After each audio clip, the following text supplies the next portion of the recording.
Mic on है, लगाओ, जल्दी लगाओ पहले फोटो।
बेटा जैसा भी होगा अपन बता देंगे, निश्चिंत रहे आप।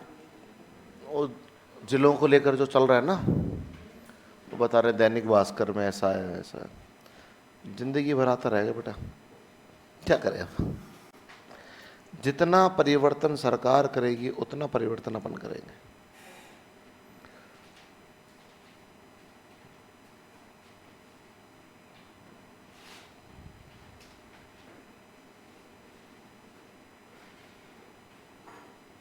चलें भैया, देखिए लास्ट क्लास में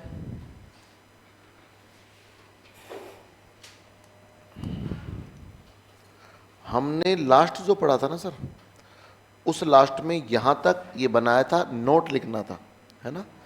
और नोट में अगर हम बात करें ना सर, ये जो आप महाद्वीप देख रहे हैं, पूरी पृथ्वी का ग्लोब देख रहे हैं ना, जो इस ग्लोब को जब देखते हैं तो आप पाएंगे कि ये न्यूजीलैंड, आपके क्या बोलते हैं, ऑस्ट्रेलिया, ऑस्ट्रेलिया के बाजू में यहां पर है न्यूजीलैंड, क्लियर। और न्यूजीलैंड के आसपास का जब क्षेत्र देखा गया ना समुद्र के अंदर, तो इतना ये क्षेत्र मिला। और आपके कुछ अध्ययनकर्ताओं ने कहा कि साहब ये एक नया ही महाद्वीप है और हमारे द्वारा एक नए महाद्वीप की खोज की गई है। सब लोगों ने कहा भाई इस महाद्वीप का क्या नाम रखोगे, तो इस महाद्वीप का क्या नाम रखा गया, जीलैंडिया का नाम दिया गया इसको। क्या नाम दिया गया इसको,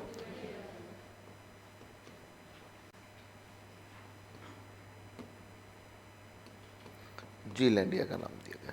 और ये जब आप थोड़ा जूम करके देखते हैं तो इस जूम करके देखने पर आपको देखने को मिलता है, ये जो मैंने अभी आपको पार्ट बताया, ये पार्ट उत्तरी न्यूजीलैंड, और इसके नीचे ये वाला पार्ट कौन सा है, दक्षिणी न्यूजीलैंड। और ये दोनों मिलने के बाद न्यूजीलैंड देश बनता है, ठीक है। और इसके बाजू में यहां पर ये जो हिस्सा मिलता है ना आपको, ये पूरा प्रशांत महासागर है सर। और ये प्रशांत महासागर के अंदर आपके क्या है, धसा हुआ है।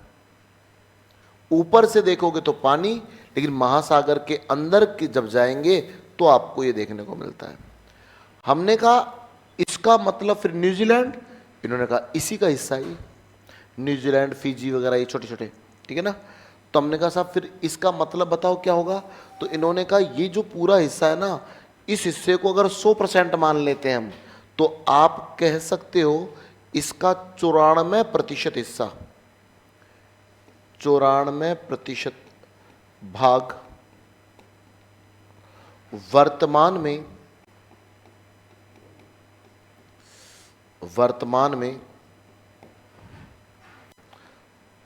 प्रशांत महासागर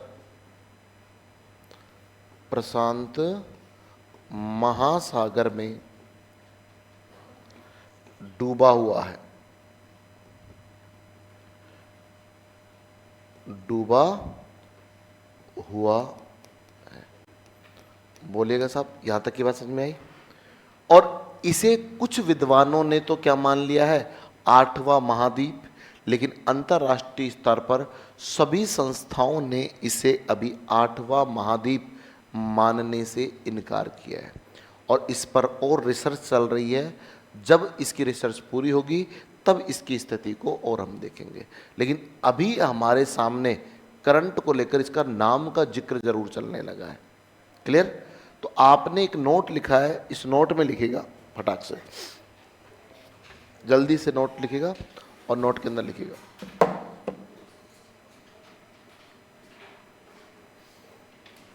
लिखो। नोट यहां पे लिख रखा था ना, ये रहा ना, इसमें आप हेडिंग डालकर छोड़ो, फिर इसके बारे में लिखवाता हूं।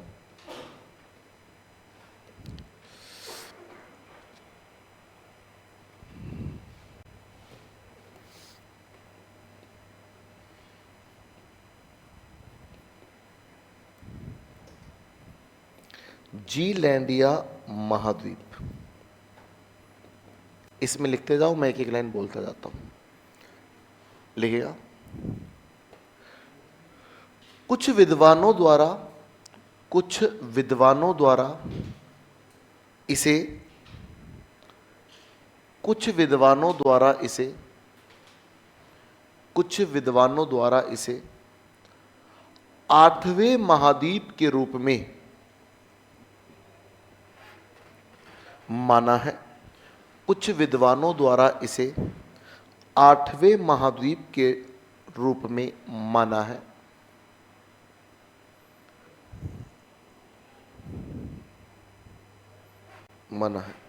लेकिन पूर्ण रूप से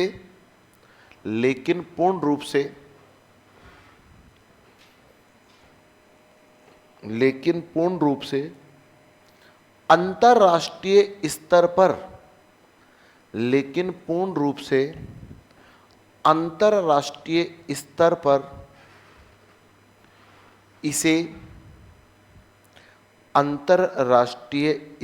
पर इसे अभी मान्यता प्रदान नहीं है। पूर्णतः अंतरराष्ट्रीय स्तर पर अभी इसे मान्यता प्रदान नहीं है। हो गया इतना? बोलो नेक्स्ट।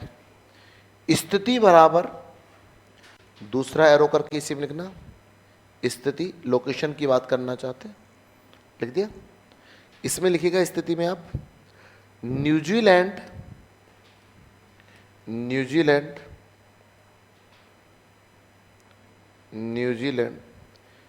के दक्षिणी भाग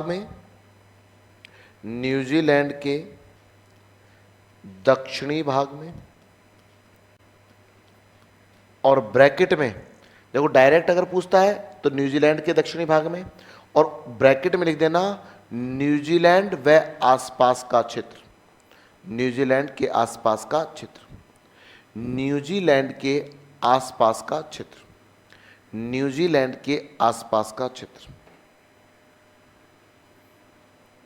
लिख दिया इतना। नेक्स्ट लिखना एक और लाइन इसी में, इस भूखंड का, ऐसे लिखना, इस प्रदेश के भूखंड का, और बेहतरीन रहेगा, इस प्रदेश के भूखंड का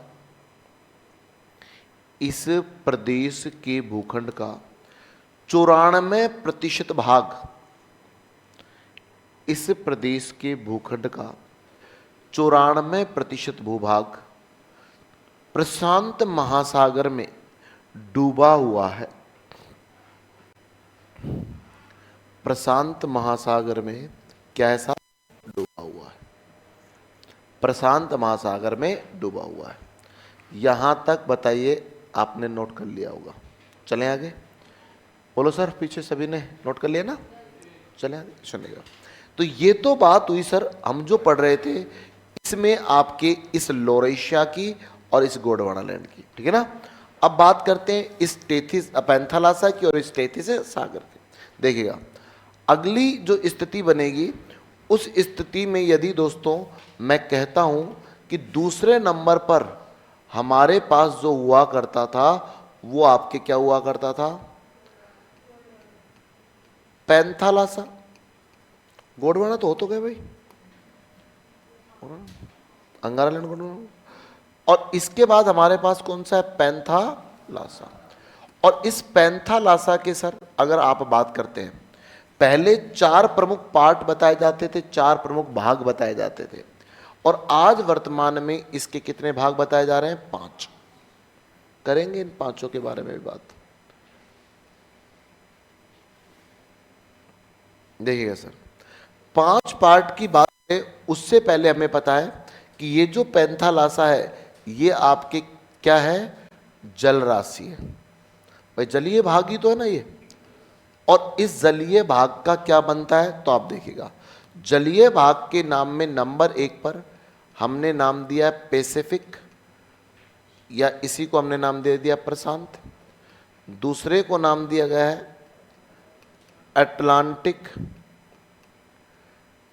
तीसरे को नाम दिया है हिंद। और 4 नंबर पर हम बात करते हैं तो 4 नंबर वाले को हमने नाम क्या दिया है? आर्कटिक। और 5 को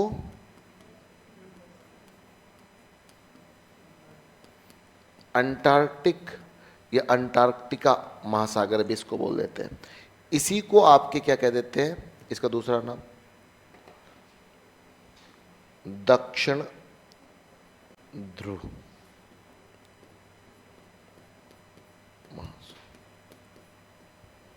क्लियर? और आज वर्तमान में इन सबको आपके किसके रूप में संज्ञा मिलती है? महासागर के रूप में। तो आज अगर हमसे कोई बोलता है कि आपके महासागर जिनको आप पढ़ेंगे ये महासागर किससे बने हुए हैं, तो हमने कहा कि आपके करोड़ों वर्ष पहले जब तापमान ज्वालामुखी विस्फोट होने लगे, और ज्वालामुखी विस्फोट होने से आप बताइएगा मुझे कि पृथ्वी के जो वायुमंडल है इसका तापमान उच्च होगा या निम्न होगा? भाई ज्वालामुखी विस्फोट हो रहे हैं तो तापमान आसपास का उच्च होगा या निम्न होगा? उच्च होगा ना। तापमान बढ़ेगा तो तापमान बढ़ने से बरसात होने लगी, संघनन की क्रिया होने लगी। और जैसे अभी हीट वेव हुआ ना, तो ये हीट वेव का ही परिणाम है ये जो बरसात हो रही है। और अगर इसी दर से हीट वेव बढ़ती रही ना तो इस बरसात का जो क्रम है वो लगातार बढ़ेगा, और वो एक समय ऐसा होगा कि लंबे समय तक बरसात होगी, लेकिन वो अंतिम बरसात होगी। और आज के प्रभाव को अगर हमने नहीं रोका, इस वायुमंडलीय प्रभाव को जो हमने वातावरण में प्रदूषण किया है, ग्रीन हाउस इफेक्ट जैसा तापमान बढ़ा रहे हैं, अगर इसको हमने नहीं रोका तो आने वाले समय में ज्यादा से ज्यादा 10 से 15 साल तक बारिश और होगी। फिर वो चाहे मरुस्थल हो, कहीं पे भी हो, फिर चक्रवाती स्थिति से बरसात हो जाएगी। और इसी का परिणाम है आज देखो बाड़मेर जैसलमेर में बरसात हो रही खूब। और जब ये बरसात कम हो गई एकदम, तो एकदम फिर सूखा हो जाएगा, फिर वापिस स्थितियां कंटिन्यू हो जाएगी। और ऐसा ही उस समय हुआ, ज्वालामुखी विस्फोट होने लगे। और ज्वालामुखी जब विस्फोट होने लगे ना तीव्र गति से, तो इन ज्वालामुखी विस्फोटों का परिणाम था कि बरसात होने लगी, पूरा वायुमंडल गर्म हो गया। और अब यह बरसात 1 दिन 2 दिन नहीं, ये लाखों वर्षों तक होते गई। और लगातार पानी गिरता गया, पानी लगातार गिरता गया और अपने ढाल वाले क्षेत्रों में जमा होता गया। और एक समय ऐसा आया कि इस जल राशि ने इस पूरे पृथ्वी के लगभग 71% भूभाग को क्या कर दिया? कवर कर लिया। और उस विशालकाय जल राशि को हमने कहा महासागर।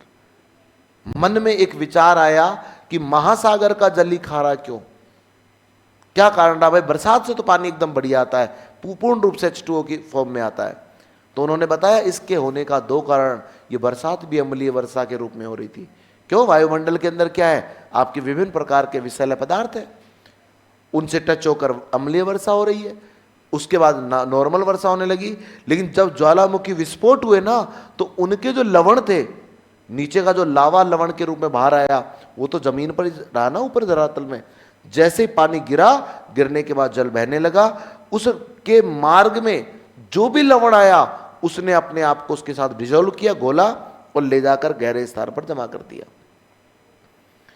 फिर प्रकाश पड़ रहा है, प्रकाश पड़ने के कारण फिर वो जल जलवाष्प होकर ऊपर उठ रहा है, फिर कहीं बरसात कर रहा है, फिर जल अपने साथ लवण ला रहा है। लवण उठ नहीं पा रहा है, कितना ही प्रकाश उठ जाएगा चाहे। कितना ही तेज प्रकाश डालिएगा लवण तो वहीं रहा। और ये क्रम जब लाखों सालों तक चला ना सर, तो इन महासागरीय जल राशियों का जो जल था वो आपके पूर्णतः कैसा हो गया, लवणीय हो गया। ये क्रम चला सर। तो हमें जो महासागर मिले, इन महासागरों के बारे में माइंड में बिल्कुल क्लियर रहना चाहिए कि इन महासागरों का निर्माण आपके प्राचीन समय में मिलने वाली एक जलराशि, और जलराशि का नाम क्या है दोस्तों, पैंथालासा के माध्यम से ही आपके हुआ है। बोलो हाँ या ना, क्लियर। एक क्वेश्चन, अब हम जरा थोड़ा और आगे बढ़े, हमने इसके बारे में और जानकारी जानना चाहिए। हमने कहा चलो ये पैंथालासा तो हो गया, लेकिन एक चारों तरफ पैंथालासा के बीच का एक जलराशि और थी ना, जिसका नाम क्या रखा था सर हमने, इस टेथी सागर का क्या हुआ। तो टेथी सागर के रूप में हमें बताया गया कि पहले तो ये जान लीजिएगा, टेथी सागर भी आपके क्या है, जल राशि।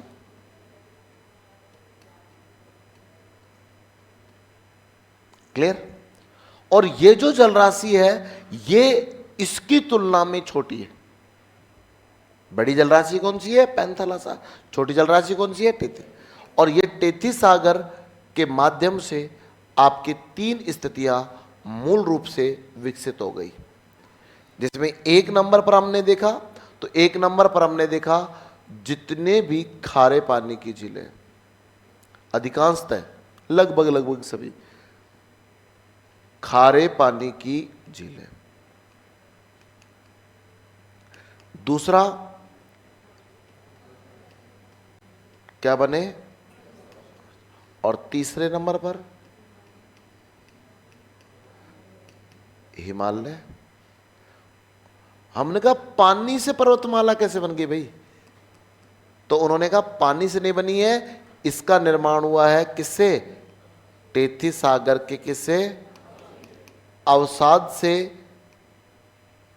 इसका निर्माण हुआ है। हमने कहा चलो यार ये बात तो आपने बिल्कुल ठीक बताई, इसका कोई एग्जाम्पल है क्या आपके पास। उन्होंने कहा बिल्कुल, एक छोटा सा एग्जाम्पल देख लो। उस खारे पानी का अवशेष जहां जहां गड्ढे के रूप में हिमालय में रह गया, आज भी वहां पर खारे पानी की झीलें हैं, उनमें कोई परिवर्तन नहीं हुआ है। और ये खारे पानी की जो झीलें हैं ना, ये इस बात को लगातार प्रमाणित करती रहती है कि हिमालय जैसे पर्वतीय प्रदेश में जहां पर एकदम ग्लेशियर है, एकदम साफ पानी, बर्फ का पिघला हुआ पानी, एकदम H2O की फॉर्म में शुद्ध पानी एकदम, वहां पर इतनी बड़ी बड़ी पैंगोंग जैसी, त्रिशोकर वगैरह पढ़ते हैं आप, इतनी खारे पानी की जो झीलें, ये कहां से विकसित हुई, तो उनके विकसित होने का कारण क्या बताया गया, इस आपके टेथी सागर के अवशेष के रूप में देखने को मिलती है। मन करता है एक कि चलो टेथी सागर का अवशेष जो है, हमने इसे मान लिया कि ये सभी चीजें आज वर्तमान में टेथी सागर के किसके रूप में मिल रही है, अवशेष के रूप में। लेकिन अगर बात करें धरातल पर, जब हम पढ़ते हैं तो मरुस्थल धरातल का वो भाग है जो इसका सबसे बड़ा अवशेष का उदाहरण बताया जाता है। हमने कहा अगर आप इस टेथी सागर के अवशेष की बात करते हो तो अवशेष हमें दो प्रकार का बताइएगा। एक तो अवशेष बताइएगा स्थलीय अवशेष, और एक बताइएगा जलीय अवशेष।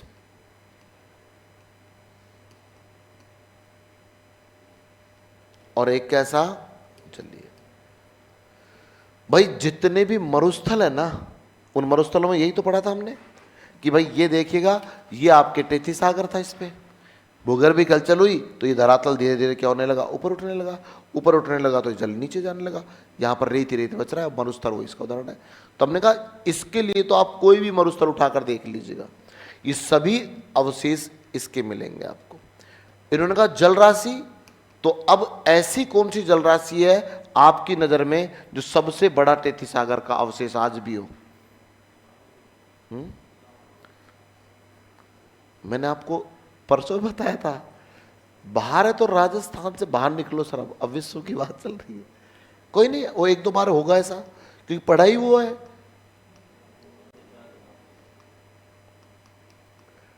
इसीलिए इसका नाम ही भूमध्य सागर इसलिए पड़ा है, भूमि के मध्य का सागर।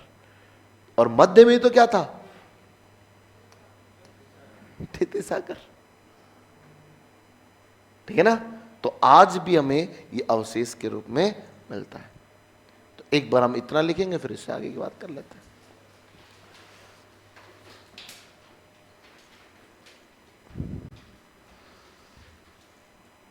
तो बैग वगैरह तुमने पैक किए कि नहीं किए? भी नहीं किए। पर जयपुर में रहने वाले बेचारे ये सुख प्राप्त नहीं कर सकते। है कि तुम में से कोई जयपुर निवासी? कोई एक दो? बेटा तुम कहीं नहीं जाना, तुम यहीं रहना है? छुट्टी का आनंद तो ये जब गांव से आ रहे हैं ना, ये ले रहे हैं पूरा।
चला जाए भाई आगे। यहां तक सभी ने नोट किया? चलेगा। अब हमारे पास कुछ पृथ्वी का थोड़ा थोड़ा हिस्सा सामने आ गया है। अब हम बात करना चाहेंगे इससे जस्ट आगे। सभी ने नोट किया ना यहां तक? अब इससे आगे का आप सुनते जाना, पूरा आपके सिस्टम समझ में आता जाएगा।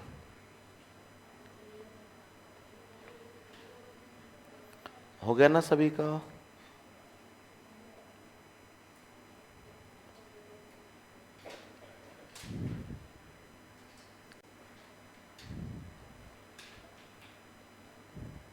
सुनिएगा, हम बात करने वाले हैं अभी केवल भाई आप पृथ्वी के बारे में हमें बहुत सारी चीजें बताएंगे और पृथ्वी के बारे में जितना भी पढ़ना है वो पृथ्वी के बारे में पढ़ना है। एग्जाम्पल के रूप में हमारा सिलेबस जो कहता है वो क्या कहता है, जरा देखना इधर। हमारा सिलेबस कहता है कि आपको ये सब पढ़ना है। अब इन सब का संबंध पृथ्वी से होगा, तो पहले हम पृथ्वी के बारे में कुछ ऐसी जानकारियां जान लें कि जिन्हें आगे चलकर उनका नाम आए, जिक्र आए, तो ऐसा मन नहीं हो कि ये एकदम क्या हुआ, ये तो पता ही नहीं था हमें। तो इसलिए हमें बहुत सारी चीजें पहले जाननी होगी, और उसी क्रम में एक हम बात करते हैं पृथ्वी के परिचय को लेकर। और ऐसा मैंने आपको हल्का सा उस दौरान भी बताया था कि अगर आप बात करते हैं, ये आपके सामने मान लीजिएगा पृथ्वी है, तो आपका फर्स्ट क्वेश्चन ये होगा कि कल को पृथ्वी के बारे में कोई बात आती है तो पृथ्वी का फर्स्ट क्वेश्चन ये आता है कि पृथ्वी का क्षेत्रफल कितना है।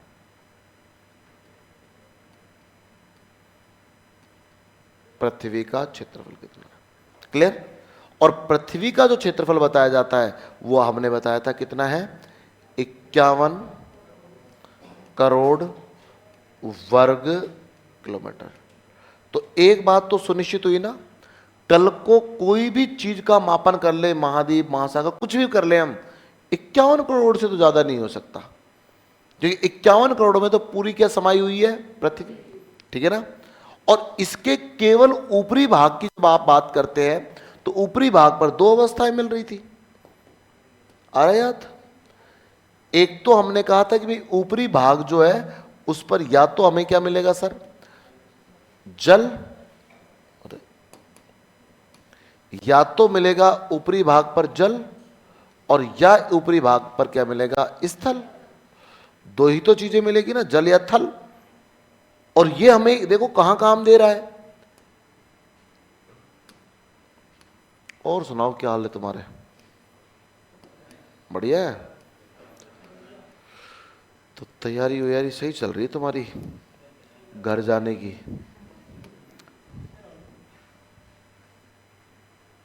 लो साहब, और टॉपिक दिया हुआ है कि नहीं दिया हुआ है, तो आगे जरूरत तो पड़ेगी साहब। तो हमें जब जरूरत पड़ेगी तो हम पहले से तैयारी कर कर चल रहे हैं कि ये लो साहब, ये जल है और ये स्थल है, और जानना चाहे कितना तो ये लाइन बताती है। और ये जैसे लाइन हमने खींची तो इस बात से एक तो सुनिश्चित आ गई, चाहे कुछ भी हो जाए, जल ज्यादा और स्थल कम। जल ज्यादा तो कितना प्रतिशत, अभी हम बात कर रहे थे सर 71%, और स्थल कम तो आपके कितना प्रतिशत, 29। ये तो ग्राउंड फिगर में बात थी। दूसरा क्वेश्चन ये आया कि अगर इसी को हम और डीप देखते हैं तो ये मिलता है आपको 70.8%, 8 के लगभग है। और ये जो है ना, ये है 29.2%। ये वो हिस्से हैं जो आपसे अगर डीप पूछता है तो बताने हैं, अन्यथा हमें ये आइडिया तो रहना चाहिए लगभग 71-29% का रेशियो, क्लियर। नेक्स्ट क्वेश्चन सामने वाले ने हमसे पूछा कि आप तो ऐसा कीजिएगा, ये बताइएगा, ये जो जल है ना, ये जल पृथ्वी के ऊपरी भाग पर कितने वर्ग किलोमीटर में फैला हुआ है। कहने का मुद्दा ये था कि वो हमसे जानना चाहता है आप तो जल का क्षेत्रफल बताओ कि जल ने कितना भूभाग कवर किया हुआ है, और ठीक इसी प्रकार ये बताओ कि आज जो स्थल दिखाई देता है इसने कितना भूभाग कवर किया है। भाई ऑल ओवर तो हमें पता ही चल गया 51 करोड़ वर्ग किलोमीटर है, और इसमें जो इस जल मिला वो आपको मिलता है 36.11 करोड़ वर्ग किलोमीटर में आपके क्या फैला हुआ है, जल। और रही बात स्थल की, तो स्थल को बता सकते हैं 14.89 करोड़ वर्ग किलोमीटर में क्या फैला हुआ है? स्थल। दोनों को जोड़िएगा, आपके डाटा तैयार वापस। क्लियर? रिपीट करता हूं, आंसर आप बताइएगा। पृथ्वी का टोटल क्षेत्रफल कितना? अवस्थाएं ऊपरी भाग पर कितनी? दो। दो अवस्थाएं, एक तो क्या है? जल, और एक क्या है? जल कितना प्रतिशत है और स्थल कितना है? अगर कल को कोई स्थल में ओ डी पूछता है कितना परसेंट, स्थल पूछता है तो अगर कहता है जल का क्षेत्रफल बताओ कितना है, 36.11 करोड़ वर्ग किलोमीटर। स्थल का क्षेत्रफल कितना? 14.89 करोड़ वर्ग किलोमीटर। क्लियर है बात इतनी? इससे हम और आगे बढ़े, दोनों को जोड़ते हैं तो वापस कितना आता है? 51। मन में एक और क्वेश्चन उत्पन्न हुआ कि भाई आप तो ये बताओ कि आपने कहा था ना एक विस्फोट हुआ, बाद में सब उस विस्फोट में सबसे बड़ा टुकड़ा तो आपके पास कौन सा है? सूरज। बाकी छोटे छोटे टुकड़े ग्रह, उपग्रह, क्षुद्र पिंड वगैरह आदि के नाम जाने गए। तो वो जिस दिन विस्फोट हुआ था उसी दिन तो पृथ्वी भी बनी थी ना। तो उस दिन से लेकर आज तक की अवधि कितनी होगी? तो हमने कहा उस दिन की अगर बात करते हो, उस दिन से आज तक की जो अवधि है वह तो आपके पृथ्वी के एक क्वेश्चन के रूप में भी आ जाएगी, और वो आपके क्या कहलाती है? पृथ्वी की आयु। और हमने बताया पृथ्वी की जो आयु है वो आपकी कितनी है? 4.55 लिखा मिले, 4.6 मिले, एक ही बात है। 4.6 अरब वर्ष पूर्व इसकी आयु है। अब एक क्वेश्चन सुनना, पृथ्वी के ऊपर 51 करोड़ से बड़ा कोई कुछ भी नहीं हो सकता, क्योंकि खुद ही पृथ्वी 51 करोड़ की है। और पृथ्वी का निर्माण जिस दिन डेट ऑफ बर्थ उसकी रही, उससे पुरानी चीज कोई नहीं मिल सकती। कल को किसी भी चीज का अध्ययन कर लें तो आपसे पूछा जाए ये कब बना, तो आप 4.6 से पहले पहले ही रहेंगे, बाद में तो बनेगा ना। इससे पुराना तो कुछ भी हो ही नहीं सकता, पृथ्वी पर तो नहीं हो सकता सर। क्लियर है दोनों बातें? हमने कहा इस पृथ्वी का जो आप कह रहे गर्म है, तो इसका औसतन तापमान क्या होगा? तो पृथ्वी के औसतन तापमान की बात करते हैं तो आपको औसतन तापमान याद रखना है 15 डिग्री सेल्सियस। क्लियर? यहां तक की बात हुई, और इससे हम और आगे बढ़े। औसतन तापमान,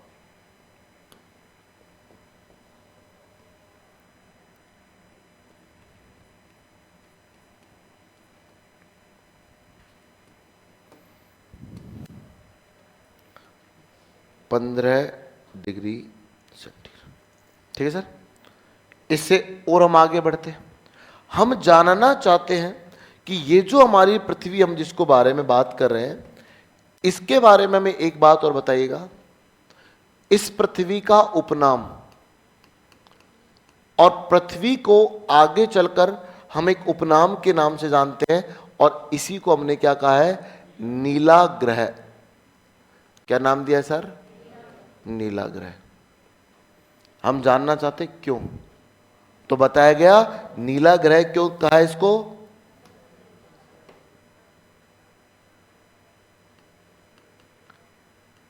इस पर विशाल महासागरीय जल राशि के कारण, क्योंकि आप राशि के कारण, आपने पढ़ी साइंस, और साइंस में सर ने बताया कि आपके अत्यधिक गहराई पर का जो जल होता है, जिसका गहराई ज्यादा होती है, उस गहराई वाले जल की अगर आप बात कर लेते हैं तो उस अत्यधिक गहराई के जल में क्रिया होती, प्रकीर्णन की क्रिया। कौन सी क्रिया होती है? प्रकीर्णन। और उस प्रकीर्णन की क्रिया के कारण वो जल नीले रंग का दिखाई देने लगता है। और हमने जब इस पृथ्वी को देखा तो जैसे मान लीजिएगा ये हमारे पास पृथ्वी है, और इस पृथ्वी को हम ऊपर जाकर दूर से देखते हैं, और दूर से देखने पर पता चलता है इसका ये जो 71% भाग है ना, ये तो आपको किसके रूप में दिखाई देता है? एकदम नीला दिखाई देता है। और स्थल की बात करते तो स्थल पर बहुत सारे रंग हैं। अगर स्थल पर वनस्पति लगी हुई है तो ऊपर से हमको हरा रंग दिखाई देगा, भाई हम दूर से देखेंगे तो हरा ही तो दिखाई देगा। अगर वहां पर पर्वतीय प्रदेश है, ब्लैक कलर का दिखाई देगा। मरुस्थल है, भूरा पीला इस प्रकार का रंग दिखाई देगा। बर्फ जमी हुई है तो सफेद रंग दिखाई देगा। कहने का तात्पर्य है इस 29% भाग पर तो बहुत सारे रंग, और इस आपके 71% भाग पर एक ही रंग, और रंग कौन सा? नीला। और इसलिए नीले रंग की प्रधानता ज्यादा मिली, इसलिए हमने इसको क्या कह दिया? नीला ग्रह। ठीक है। दूसरा क्वेश्चन, एक हमारा क्वेश्चन और आता है कि एक आकाशीय पिंड है जो हमारी पृथ्वी के चारों तरफ चक्कर लगाएगा और इसकी भी जरूरत पड़ेगी, इसका नाम क्या होगा? चंद्रमा। हमने कहा इसकी जरूरत कहां पड़ेगी? तो हमें बताया गया कि टॉपिक हमारे आएगा ज्वार-भाटा। हम देखेंगे इसकी गति किस प्रकार होगी। ठीक है ना सर? पृथ्वी की गति होगी तो भी इसका जिक्र हम लेंगे। ठीक है। तो आपने देखा दूसरा क्या मिलता है? चंद्रमा। तीसरा क्वेश्चन आता है आपके पृथ्वी की आकृति को लेकर, और ये आकृति थोड़ा मुझे समझानी है, केवल लिखवाने से काम यहां नहीं चलेगा, क्योंकि आगे इसकी जरूरत बार बार पड़ने वाली है। इसकी सेफ को जब तक नहीं समझोगे ना तब तक काम नहीं चलेगा। तो एक बार सर आप यहां तक का उतार लीजिए, फिर इसकी आकृति के बारे में बात कर लें।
हो गया सर?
चला जाएगा आगे भाई, चले आगे। अब आपके 2 क्वेश्चन और लिख लो, फिर मैं आपको इसके बारे में, इसकी आकृति के शेप के बारे में बताना पड़ेगा मुझे।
उतार लिया, चले अपन, चलो।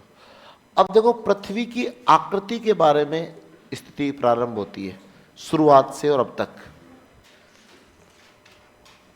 देखिए, सबसे पहले हमने बात करना चाहिए कि अगर हमसे अब कोई कहता है कि आप हमें क्या बताइएगा, पृथ्वी की आकृति, तो हम जानना चाह रहे थे भाई पृथ्वी का अध्ययन करना चाहते हैं, तो कोई पृथ्वी की आकृति बता दे तो बहुत बढ़िया काम हो जाए।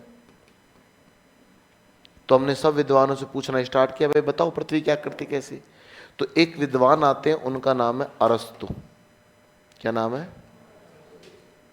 नाम सुना होगा आपने।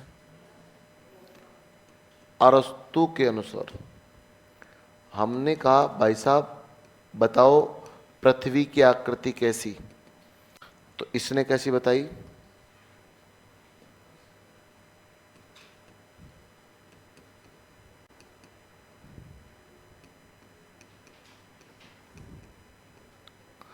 गोलाकार तस्त्रीनुमा। हमने कहा प्रमाणित कर दोगे क्या? कहता प्रमाणित तो नहीं कर पाऊंगा, लेकिन पृथ्वी की आकृति है कैसी? गोलाकार।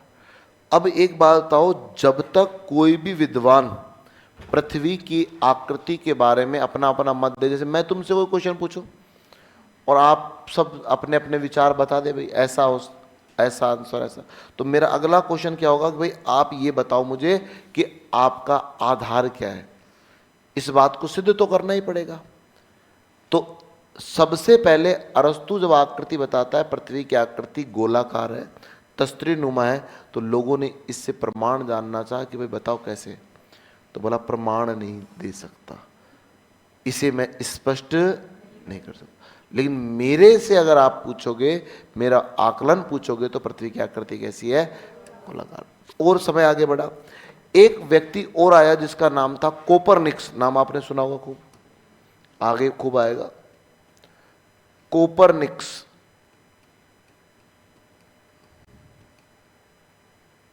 के अनुसार, और कोपरनिक्स कहता है कि पृथ्वी की आकृति कैसी है?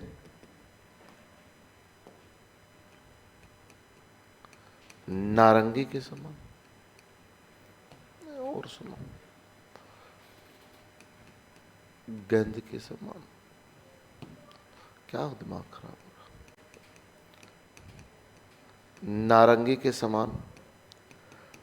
तीसरा एक व्यक्ति और आता है, इस व्यक्ति का नाम मिलता है न्यूटन। ये कहता है न्यूटन के अनुसार पृथ्वी की आकृति कैसी? तो कहता है गेंद के समान है। जिसके समान? गेंद के समान। और आगे बढ़ते हैं, गेंद के समान। और समय आगे बढ़ा, एक व्यक्ति और आया जिनका नाम था क्या?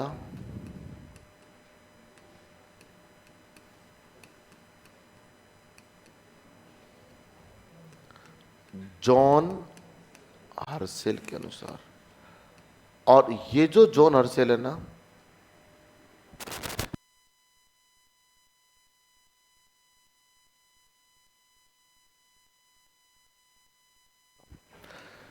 देखिएगा कि इन्होंने कहा, जॉन हर्सेल से पूछा कि भाई बताओ 1781 के लगभग की बात है, वह 1400 से बात चलती आ रही है।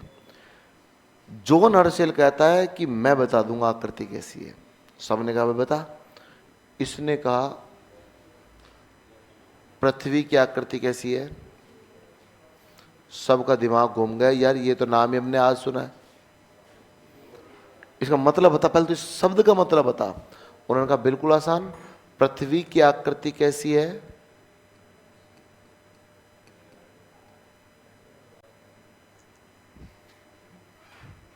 समझ में आई बात कुछ?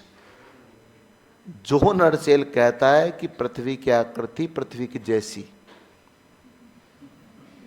हम पूछते कैसी, कहता है जियोड। हम कहते हैं जियोड का मतलब बता। बोला बताया तो प्रथवाकार। जब आपसे पूछे कमरे की आकृति कमरे की जैसी है, और पूछे कोई फिर कमरे की आकृति कैसी, तो कोई भी अटपटा शब्द बोल दो आप। तो बताओ इस बात से संतुष्टि होगी या नहीं होगी? होगी या नहीं होगी? हमने कहा देखो इसमें एक थोड़ा मिस्टेक हुई है, मैं बार बार मेरा माइंड घूम रहा था।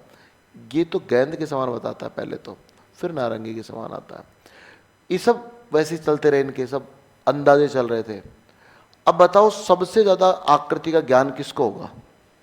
सबसे ज्यादा आकृति का ज्ञान किसको होना चाहिए? अरस्तु को। सबसे बेहतरीन आकृतियों का ज्ञान होता है गणित के विशेषज्ञों को। किसको होता है? और गणित के विशेषज्ञ जो होते हैं ना, उनके एक पार्ट चलता है रेखा गणित। तो गणित का जो विद्यार्थी होता है ना, वो आकृतियों से इतना विचल हो जाता है कि वो देखते ही बता सकता है, चाहे 2 डायमेंशन हो चाहे 3 डायमेंशन हो। वृत्त क्या है, वर्ग क्या है, आयत क्या है, घन क्या है, घनाभ क्या है, गोला क्या है। समझ आई ना बात?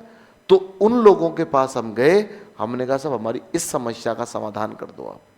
तो उन्होंने कहा ठीक है साहब, हम आपकी समस्या सुनना चाहते हैं, आप बताओ। तो उन्होंने कहा ये पूरा समूह है गणितज्ञों के अनुसार, हमने जानना चाहा कि भाई आप बताओ एक्चुअल में आकृति कैसी है।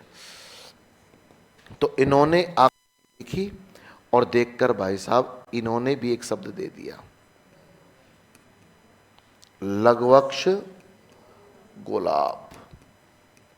हमने कहा भाई एक से तो हम मिलकर आए हैं अभी, क्या तुम भी ऐसे बताना चाह रहे हो कुछ? तो इन्होंने कहा नहीं, हम इसका सबका हम शब्द का अर्थ बताएंगे। तो हमने कहा चलो फर्स्ट स्टडी प्रारंभ कीजिएगा। उन्होंने कहा देखो गोलाभ का मतलब है लगभग गोले के समान लेकिन गोल। चलो हमने कहा एक बात तो समझ में आई कि पृथ्वी लगभग गोल है लेकिन गोले के समान नहीं है।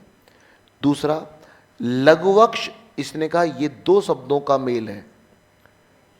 ये शब्द जो है ना लघुवक्ष, एक तो है लघु, ये घ ध मत समझ लेना इसको, ये क्या है? घ घर वाला घ।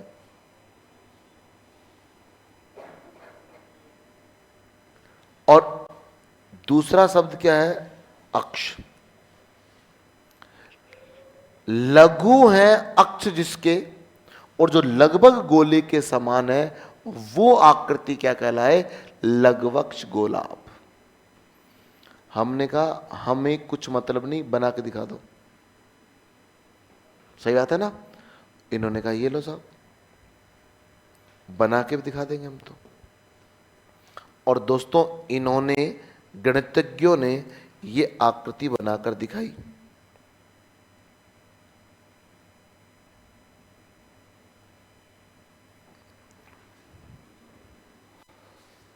और ये जो आकृति हमको बनाकर दिखाई ना इन्होंने, हमने कहा आप समझाओ अब इसको, जो आपने लघुवक्ष गोलाभ लिखा है ना उसको समझाओ हमें। तो उन्होंने कहा सबसे पहले तो ये मान लो आप, किसी भी वस्तु में जब आप कोई, जैसे किसी लट्टू में आप कील डालते हैं आर पार, तो वो उसका क्या कहलाता है? वो उसका कहलाता है प्यारे दोस्तों अक्ष। और इसी अक्ष को हम लोग क्या बोलते हैं? एक्सिस। और इसी अक्ष पर आगे घुमाएंगे इसको, ठीक है ना? आगे चलकर इसी अक्ष पर ये पृथ्वी क्या करेगी? मूव करेगी, घूमेगी सब। देखिए कैसे घूमेगी, कब घूमेगी। तो हमने कहा ये तो अक्ष हो गए, मान लिया। तो उन्होंने कहा अक्ष के दो बिंदु मिलेंगे, एक तो बिंदु यहां मिलेगा और एक बिंदु यहां मिलेगा। ऊपर वाले अक्ष को आप नॉर्थ पोल बोलते हैं और इसको क्या बोलते हैं? साउथ पोल।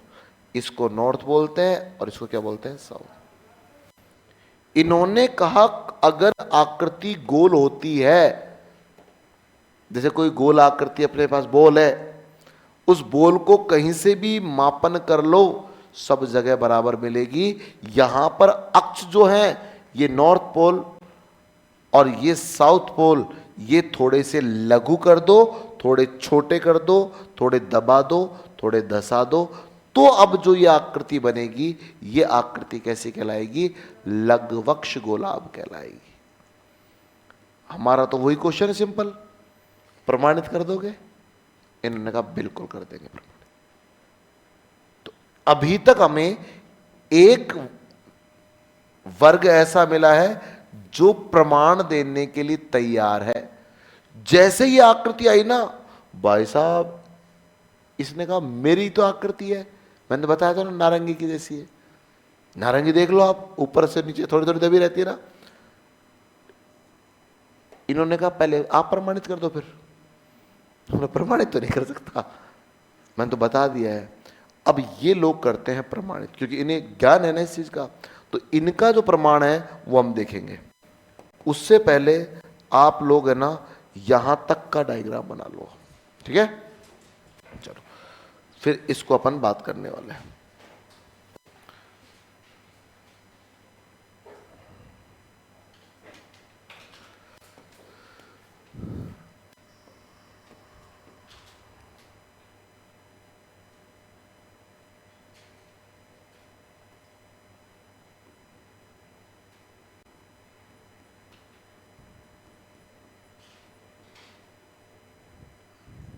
इतना बनाओ फिर मैं आपको समझाता हूं।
मौसम ऐसा ही हो रहा है, सुस्ती भरा मौसम हो रहा है। बरसात उरसात का क्या है, कोई हुई है बात, होगी या नहीं होगी? क्योंकि आजकल डेली शाम को ही हो रही है। जल्दी बनाओ, फिर इसको समझाता हूं पूरा। कितने दिन की छुट्टी होगी बेटा, मुझको भी नहीं पता। तुम अभी चले जाओगे तो अभी छुट्टी है।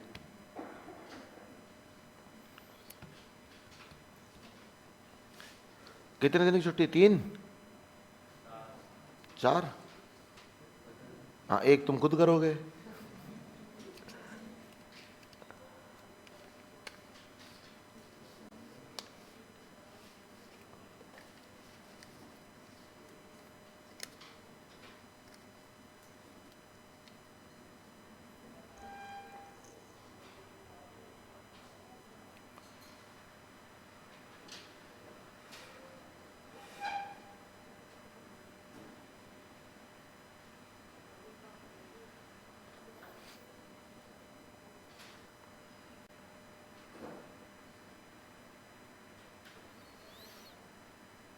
चलें भी आगे, बोलिए।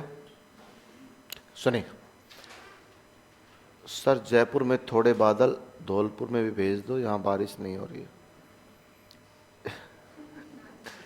कल 15 अगस्त थी ना, तो सोशल मीडिया पे छोटी छोटी क्लिप आती रहती है। तो एक क्लिप आई हुई थी, उस क्लिप में कह रहे थे कि वह एक लड़का था, वो ये कह रहा था कि 15 अगस्त का प्रोग्राम चल रहा था स्टेज पे स्कूलों में। तो एक बच्चा कहता है, गुरुजी मैं भी डांस करूँगा 15 अगस्त के ऊपर। तो गुरुजी ने कहा, पूरे गेस्ट वेस्ट आए हुए थे, ठीक है भाई कर ले, तू भी कर ले, बताओ कौन सा गाना बजवाएं। तो उसने कहा, गाना बजाओ बरस बरस हमारा इंद्र राजा। उसने इतना बोला, मास्टर ने उसको ठोका, 10 दिन से बरस रहा है, कपड़े तक नहीं सूख रहे हैं। और तो अभी गाना भी गा रहा है, गाना चेंज कर दो भाई साहब, तो खतरनाक काम है। चले, हो गया ना भाई इतना।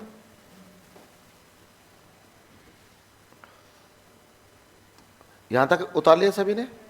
अब सुनो साहब, अब गणितज्ञ लोग जो है ना, वो इसको डिक्लेयर कर रहे हैं, इसको समझा रहे हैं। ये जो अभी हम समझेंगे ना, ये आगे हमारे फिर काम आने वाला है, हर जगह काम आने वाला। देखिएगा सर, ये इन्होंने कहा कि साहब अगर हम बात करें कि कोई भी आकृति गोल होती है, एकदम गोल होती है, तो उस गोल आकृति के बारे में आप आसानी के साथ कह सकते हैं कि कोई भी गोल अगर आकृति है तो उसकी परिधि कहीं से भी नाप लो आप, सब जगह बराबर मिलेगी। जैसे बॉल ले लो ना, आप बॉल ले लीजिएगा, उस बॉल को कहीं से भी नाप लो, सभी जगह वृत्त कैसा आएगा? समान आएगा कि नहीं आएगा? इन्होंने कहा आप इस पृथ्वी को भी ऐसे नाप के देखते हैं।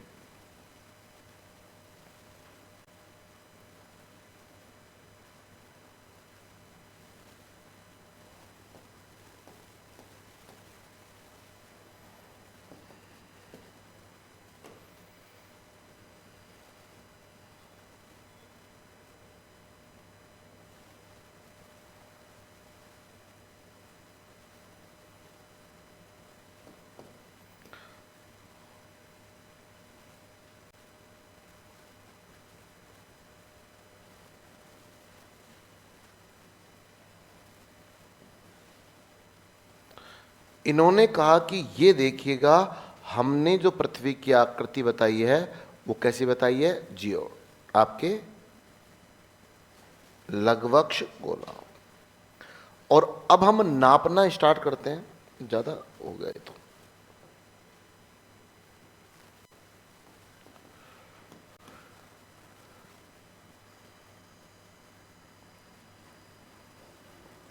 इन्होंने कहा कि ये आकृति हमने जो बताई है ना, इस आकृति का आप मापन कीजिएगा।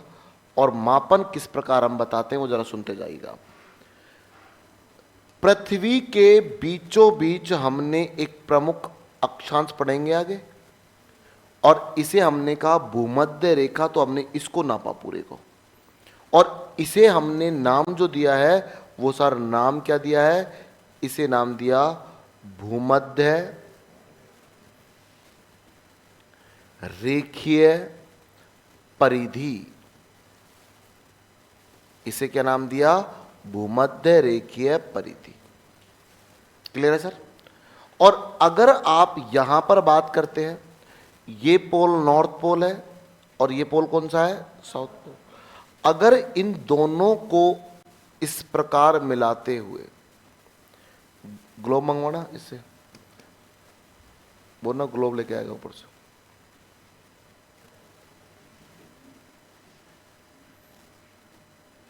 कहां सो रहे हो या किसी की याद में खो रहे हो?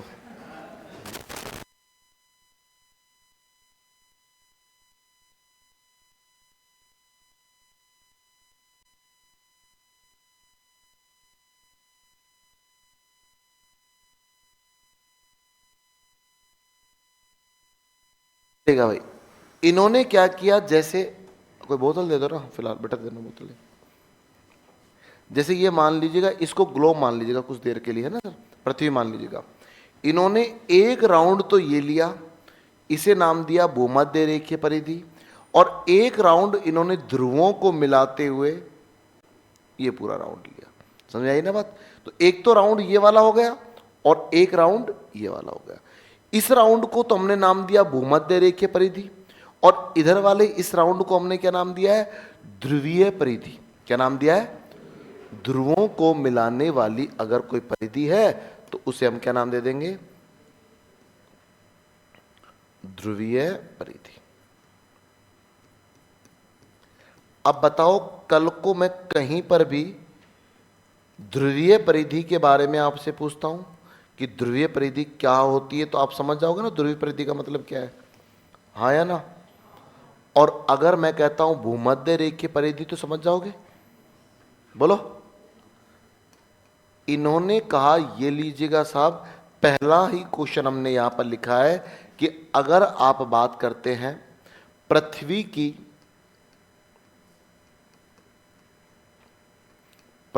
की भूमध्य रेखीय परिधि, भूमध्य रेखीय परिधि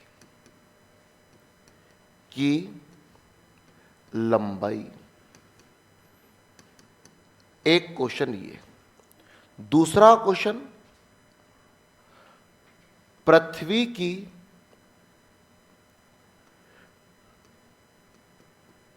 दूसरा क्वेश्चन क्या बनेगा? ध्रुवीय परिधि की लंबाई। तो आप मुझे बताइएगा कि एक क्वेश्चन हमारे पास जो आया वो आया भूमध्य रेखीय परिधि को लेकर, और एक आया हमारे पास कैसी परिधि को लेकर? इन दोनों की लंबाइयां अगर कुछ आइडिया आ जाए तो कुछ तो बात बन जाएगी। तो हमने कहा बताइएगा आंसर। इन्होंने आंसर बताया, इसकी कितनी मिलती है? अरे बता रहे नहीं हो तुम भाई। एक अप्रोक्स बताया जाता है 40,075 किलोमीटर ये राउंड, और ये वाला राउंड 40,024 किलोमीटर के लगभग मिलता है। देखिएगा, ये देखिएगा इधर पृथ्वी पर धूल ज्यादा जम गई है। एक कपड़ा देना, कोई नहीं है? मंगवा लो तो मंगवा लो उससे, है? मंगवा लो नहीं कपड़ा, सारी गंदी हुई पड़ी है। अगर इस पर धूल चढ़ेगी तो पानी कैसे रुकेगा? मैडम पृथ्वी पर रहना, कहीं इधर उधर चले जाओ, चलेगा? सुनिएगा, समझ में आई बात इतनी? एक बात तो हमारे पास यहां पर जो स्थिति मिली, इसको हमने देखा, ये जो अंतर है, आप बताओ कितना अंतर होगा? अरे कितना होगा? 51 किलोमीटर का अंतर आया। 51 किलोमीटर दूरी परिधीय भूमध्य रेखीय परिधि छोटी है या ध्रुवीय परिधि छोटी है? इन्होंने, गणितज्ञों ने यही कहा कि आप जो ये ध्रुवीय परिधि है ना, ये ध्रुवीय परिधि अगर बराबर होती, पृथ्वी एकदम गोल होती, तो आपके ये स्थिति यहां से ये वाली परिधि और इधर दोस्तों ये परिधि दोनों इक्वल होती। यहां पर छोटी है, गैप है, इसीलिए तो यहां पर अंतर मिल रहा है ये वाला। इसीलिए तो हम कहते हैं पृथ्वी ध्रुवों से चपटी एकदम। हमने कहा फिर भी आकृति बनी होगी तो ऐसी जो बना रहे हैं ऐसी तो नहीं है।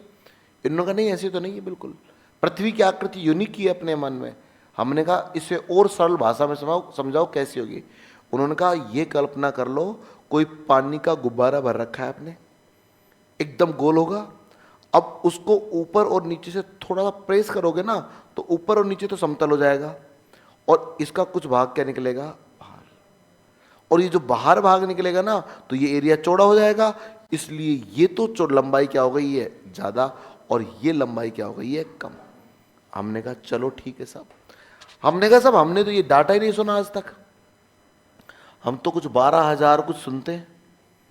उन्होंने कहा आपने जो ये सुन रखा ना 12,000, ये व्यास है। ये क्या है? व्यास। तो हमने कहा व्यास क्या होता है? उन्होंने कहा ये लीजिएगा, आज मैं ध्यान नहीं रहा, कल लेकर आऊंगा, चलो दिखाने के लिए आपको। ये देखिएगा, उन्होंने कहा ये कोई गोला है। ये क्या है? गोला। अगर इस गोले को आप काट दें, गोले को क्या कर दें आप, कोई बोल है, ये मान लो ना बोल है आपके पास, और इस बोल को आपने क्या कर दिया साहब,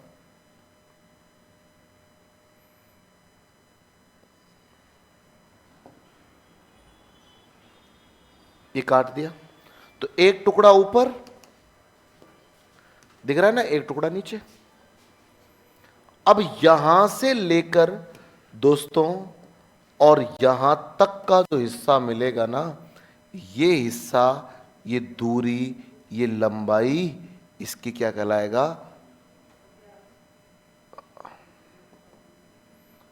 बोलो हां या ना।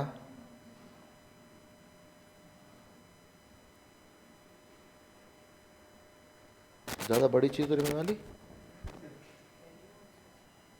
व्यक्ति नहीं है, कपड़ा नहीं है, नहीं है व्यक्ति, तो फिर उसके बारे में सोचना पड़ेगा। चलेगा सब ठीक है। तो यहां से यहां तक की ये दूरी कहलाती है व्यास। तो दो व्यास देखने को मिले ना। और कल को वो ये कहते हैं कि अगर आप बिल्कुल बीचों बीच केंद्र बना दें तो ये आधा हिस्सा त्रिज्या कहलाएगा। यही तो था ना, यही तो जो आपने पढ़ते आए ना मैथ में, हाँ या ना। तो हमने कहा एक तो भाई साहब व्यास बनाना चाहते हो तो पृथ्वी के दो तरह के व्यास बन सकते हैं। फिर तो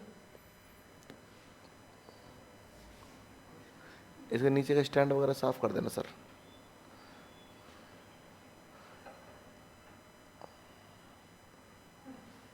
आप ही समझदार आदमी हो एक, कोई बात नहीं, उनको भी पता नहीं है ना, कोई बात नहीं। कई दिनों से पड़ी रहती है ना वहां पर, ये पृथ्वी तरस जाती है कि मुझे कोई घुमाए, है ना। और इसको घुमाने वाला कोई मिल ही नहीं रहा है। घुमाएंगे सर इसको भी। लो साहब धन्यवाद है, आज इतना घुमाएंगे कि आप देखना अंतरात्मा प्रसन्न। मोरपाल मुस्कुराते हुए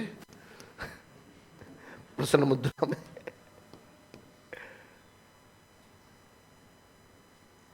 देखो सर, बोलो अब बता सकते हैं ना, दो तरह के व्यास हो गए ना हमारे पास, एक तो ये व्यास और एक ये व्यास। इस व्यास को मैं भूमध्य रेखीय व्यास बोल दूं। भूमध्य रेखा का तो व्यास है ना, इसका मतलब यह है कि इस पृथ्वी के बीच में कील ठोक दी है और ये कील यहां क्रॉस हो रही है, और एक कील हमने यहां ठोकी है, यहां क्रॉस हो रही। दूसरा उदाहरण, हमने इस पृथ्वी को यो काटा है, तो काटने के बाद इसको दो पार्टों में, जैसे देखिएगा, मैंने कहा ना वो बोल रह गए आज, लेकिन यहाँ सर ढानी वालों की आवाज सुनाई नहीं आ रही है। बेटा ढानी दूर है ना आज। एक तो इसको हमने यो काट दिया, तो ये काटा तो एक हिस्सा ऊपर आधा हिस्सा नीचे, ठीक है। एक बार हमने इसको यो काटा है, तो ये तो ध्रुवीय व्यास और ये भूमध्य रेखीय व्यास, बोलो हाँ है ना। तो कोई दिक्कत नहीं होगी ना दोनों व्यासों के बारे में समझने में। देखिए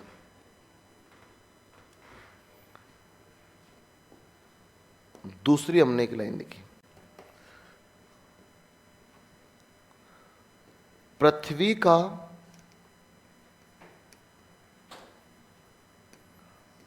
भूमध्य रेखीय व्यास, और सर पृथ्वी का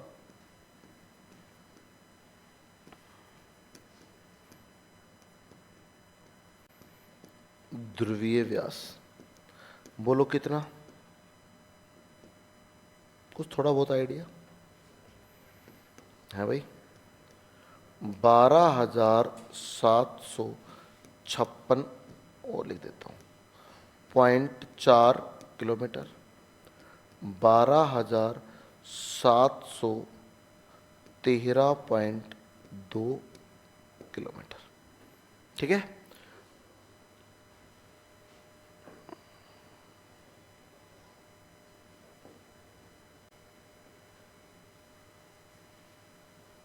ये आपको स्थिति मिलती है, और इसमें जो अंतर आएगा वो आप कह सकते हो 43.2 किलोमीटर का आपको क्या मिलने वाला है, अंतर।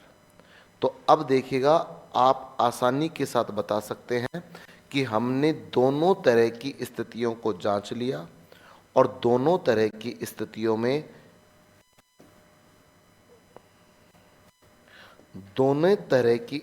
में हमारे पास जो डाटा मिलता है वो डाटा आपके यही कहता है कि दोनों के बीच का अंतर ये रहा।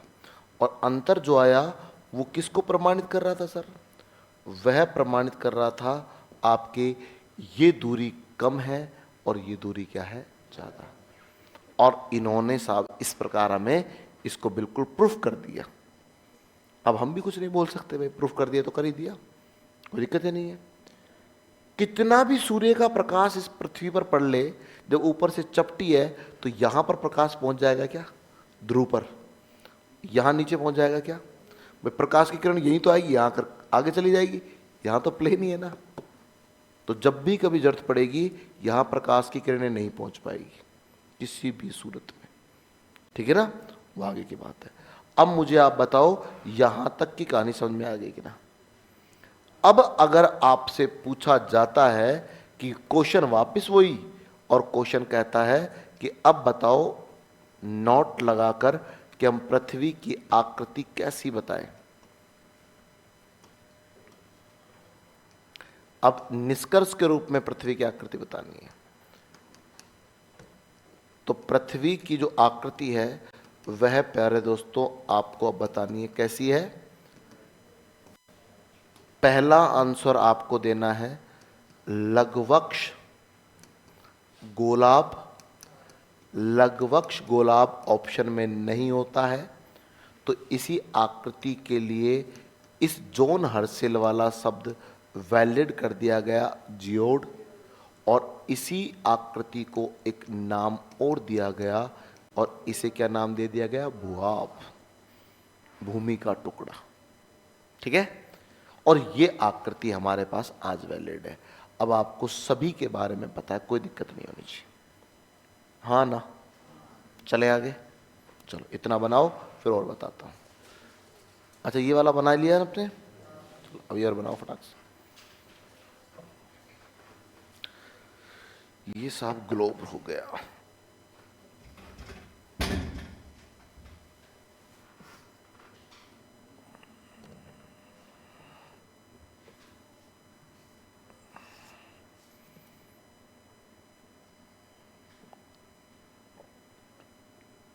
किस चीज़ के मैप मांग रहे हैं ये? है भाई सर वो मैप, वो मापने कैसे गए? वेरी गुड बेटा। फीता लेके गए थे, एक आदमी पकड़ा दिया, भाई फीता पकड़ ले। बुद्धि देखो कहाँ चल रही इनकी, ये देखो आप। बेटा 2024 में जी रहे हो।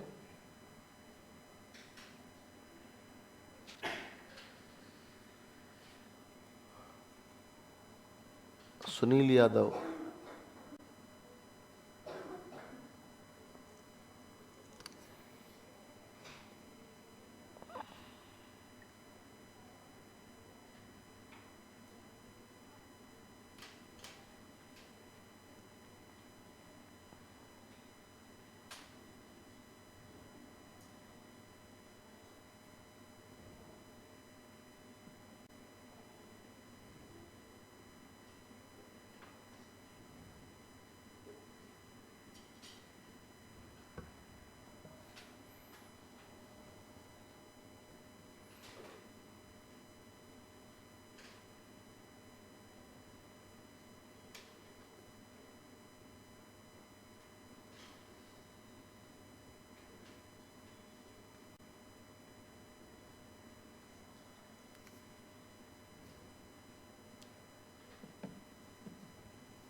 चलें भी आगे, चलें।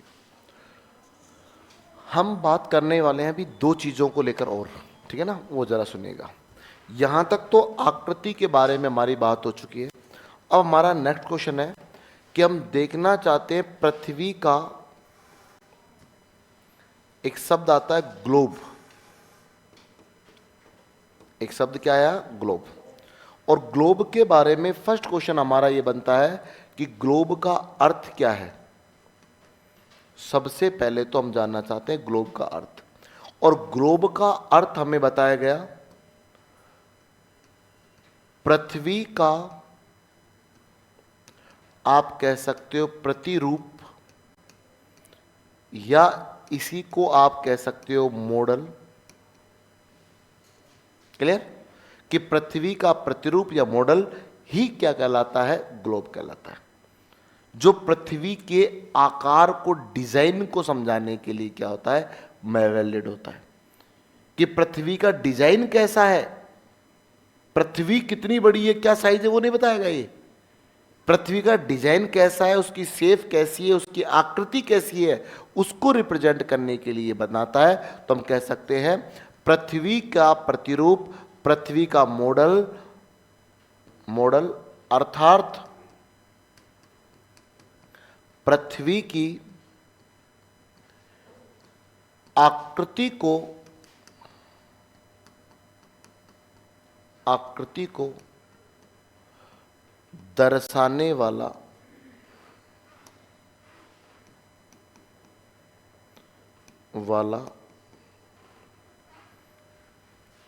यंत्र कह सकते हैं आप इसको। क्लियर, कि एक ऐसा यंत्र है जो आपके पृथ्वी के डिजाइन को, पृथ्वी की शेप को रिप्रेजेंट कर रहा है। एक दूसरा हमारा क्वेश्चन आता है कि आप जब इसके बारे में बात करते हैं तो इसके जनक किसे कहा जाएगा। तो आपको जनक के बारे में पता है, जनक किसको कहा जाता है, मार्टिन बेहम को कहा जाता है। कई जगह इसे मार्टिन ब्रेहम के नाम से भी लिखा हुआ है। ठीक है ना सर, परेशान होने की कोई जरूरत नहीं है। ठीक है, अब इस पृथ्वी के अंदर एक समस्या आने लगी कि हम इस पृथ्वी को लेकर बात करें तो इसके अंदर ये 3 डायमेंशन है। मार्टिन बेहम ने तो इसको त्रिविमीय बना दिया, 3 डायमेंशन बना लिया कि आप अगर पृथ्वी का अभी ये सामने वाला हिस्सा देखते हैं तो क्या पीछे वाला हिस्सा दिखाई दे रहा है क्या? आपने घुमाया और अब आपने पीछे वाला हिस्सा देखने लगे, अब पहले वाला हिस्सा वो नहीं दिख रहा है। कितना भी मूव कर लीजिएगा, किसी भी एंगल से कैसे भी इसको देख लीजिएगा, पूरी पृथ्वी एक साथ नहीं दिखाई दे सकती है। कितना भी किसी भी एंगल से, कोई भी डिजाइन से कैसे भी देखना चाहिएगा। और जब तक पृथ्वी का बेस्ट अध्ययन नहीं हो सकता है, जब तक ये पृथ्वी अभी पूरी एक साथ नहीं दिखाई दे। तो हमने क्या किया, कल्पना कीजिएगा, एक सीजर ली और इसको काट दिया, और काट कर इसको क्या कर दिया, फैला दिया। और फैलाने की स्थिति को जब बात करते हैं तो आप ये मान लीजिएगा जैसे ये आपके ग्लोब था, इसे हमने काटा और काट कर फैलाया। ठीक है सर, अब आप देखो ये वाला हिस्सा यहां से ये मिला हुआ था, तो इस हिस्से की जब बात करते हैं ना, तो ये हिस्सा तो जब खोलेंगे ना तो आपके चौड़ा हो जाएगा, यहां तक लंबा हो जाएगा। लेकिन ऊपर तो स्थितियां बारीक थी ना, तो ये हिस्सा यहां तक ही खुला।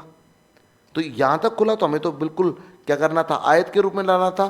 तो हमने इनके दोनों किनारों को पकड़ा, खींच के यहां तक लेकर आए, खींच के यहां तक। ऐसे ही नीचे वाले दोनों हिस्सों को भी पकड़ा, यहां तक खींच के लेकर आए। अब बताओ, एक आपके आयत के समान आकृति बन गई ना, हाँ या ना?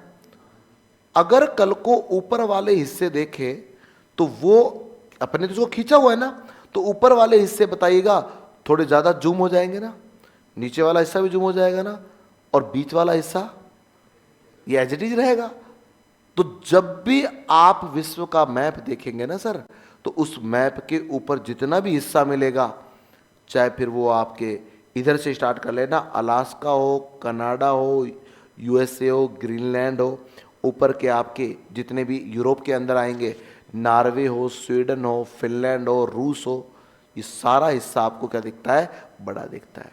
और इसी का परिणाम है कि मैं अगर आपको यहां पर एक मैप लगा देता हूं और आपसे क्वेश्चन जानना चाहता हूं, तो आप लगभग लगभग उस क्वेश्चन का आंसर मैप को देखते हुए गलती देंगे।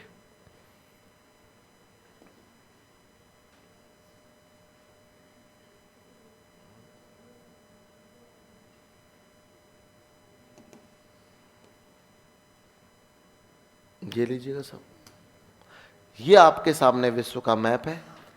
अब मैं आपसे पूछता हूं, यहां पर आपके, ये तो आपके भारत है और ये आपके क्या है, ग्रीनलैंड है। बताओ दोनों में क्षेत्रफल में बड़ा कौन सा होगा? भाई देख कर तो ग्रीनलैंड बड़ा लगता है, लेकिन भारत बड़ा है। अब आज के बाद जब भी मैं ऐसी जिक्र की बात करता हूं, बार बार बताने की जरूरत नहीं होनी चाहिए। अभी हम पढ़ने के लिए तैयार हो रहे हैं, आने दो टॉपिक को, फिर देख लेंगे अपने आप। तो आप बताइएगा, ये दोनों बातें स्थिति होगी ना। हमारा क्वेश्चन आता है कि चलो आप हमें ये बताइएगा, क्वेश्चन हमारे पास आता है विश्व का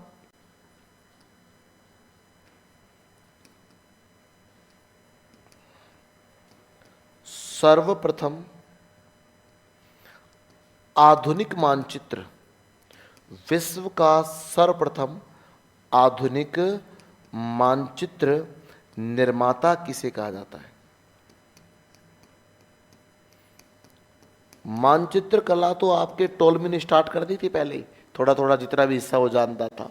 लेकिन यहां पर जो आंसर आएगा ना, वो आपके क्या आएगा, एनेक्सीमेंडर। कि एनेक्सीमेंडर के द्वारा आपके सबसे पहले विश्व का आधुनिक मानचित्र तैयार कर लिया जाता है। क्लियर? अब हमारे पास लास्ट में दो क्वेश्चन, और दोनों क्वेश्चन के बारे में हमने बात की। एक तो हम जानना चाहते हैं टोटल महाद्वीप, और अभी वर्तमान में टोटल महासागर कितने हैं, जिसे हम एक बार विश्व में देखें और देखने के बाद फिर हमें अध्ययन करने को मिले। ठीक है? तो महाद्वीपों की संख्या कितनी है? 7। और महासागर कितने हैं? कोई दिक्कत परेशानी? हाँ या ना? चले आगे। अब इससे अगली स्टेज जो है ना, आपका मन करे ना इन किसी भी टॉपिक को पढ़ने का, किसी भी टॉपिक को पढ़ लेना, आपको एक दो चीजों के तो नाम बताने ही पड़ेंगे।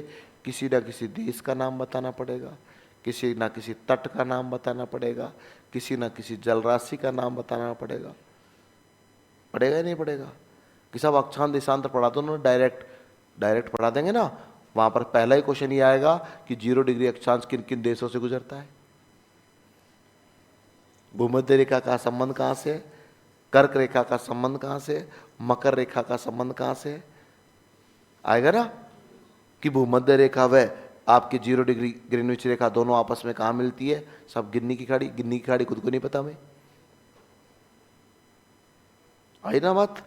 तो अपने को किस तरीके से तैयारी करें इस कंपटीशन में कि आगे आने वाला प्रत्येक टॉपिक, चाहे फिर वो अक्षांश देशांतर हो, गति हो, क्योंकि अगला कहेगा भूमध्य रेखा पर ज्यादा तेज गति, तो भूमध्य रेखा पर मिलने वाले देश का किसी का नाम दे देगा। इन देशों में आपके पृथ्वी की गति तेज महसूस होगी या कम होगी, ध्रुवीय क्षेत्रों वालों पे क्या गति महसूस होगी। कोई भी चीज पढ़ लेना, कोई भी पढ़ लेना, पौने वगैरह पढ़ोगे तो सब आपको देशों के नाम तो पता ही होना चाहिए सर। और इन सबको जब आप पढ़ेंगे ना, तो पढ़ने के लिए आपको क्या करना चाहिए जिससे आपको कोई दिक्कत ना हो? तो इसका सबसे बढ़िया तरीका है कि आपको स्थल पढ़ना पड़े या जल पढ़े। बोलो दोनों में से क्या पढ़े जिससे अपना काम चल जाए भाई? बोलो, स्थल पढ़ाऊं या पहले जल पढ़ाऊं? ना तो स्थल पढ़ाऊंगा ना जल पढ़ाऊंगा, है ना? क्या पढ़ाऊंगा जरा सुनिएगा। पहले आपको इन पूरे किनारों के बारे में बता दूंगा, और जब ये पूरे किनारे जान जाओगे ना, आप पूरे विश्व के किनारे जान जाओगे, फिर मैं देखता हूं कहां क्या दिक्कत आती है। दोनों के बीच के स्थान आपने मालूम कर लिया।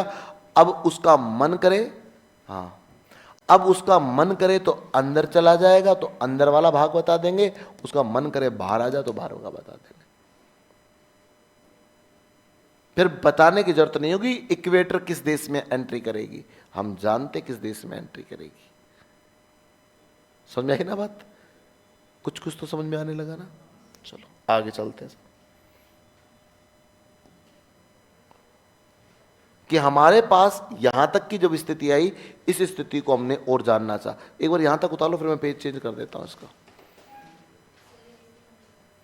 एसी बंद कर दे बेटा। चलो, अरे पैसे दे रखे खूब लो ना, हवा ठंडी। तबीयत खराब हो जाए तो हो जाने दो, पैसे का आनंद लो।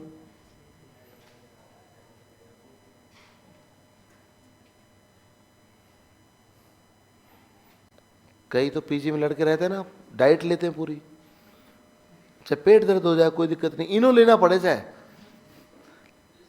लेकिन पैसे वसूल कर रहे हैं। कंपटीशन चल रहा है, आज कितनी खाएगा तू रोटियां।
हो गया कंप्लीट?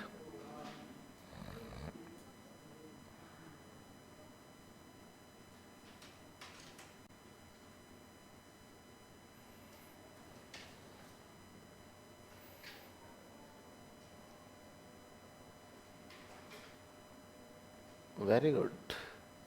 अब सुनील यादव जी नापने की नहीं बात कर रहे हैं, अभी कह रहे हैं ऐसे फैक्ट आज ही पता चल रहे हैं। बेटा आगे आगे बहुत सारी चीजें पता चलेगी।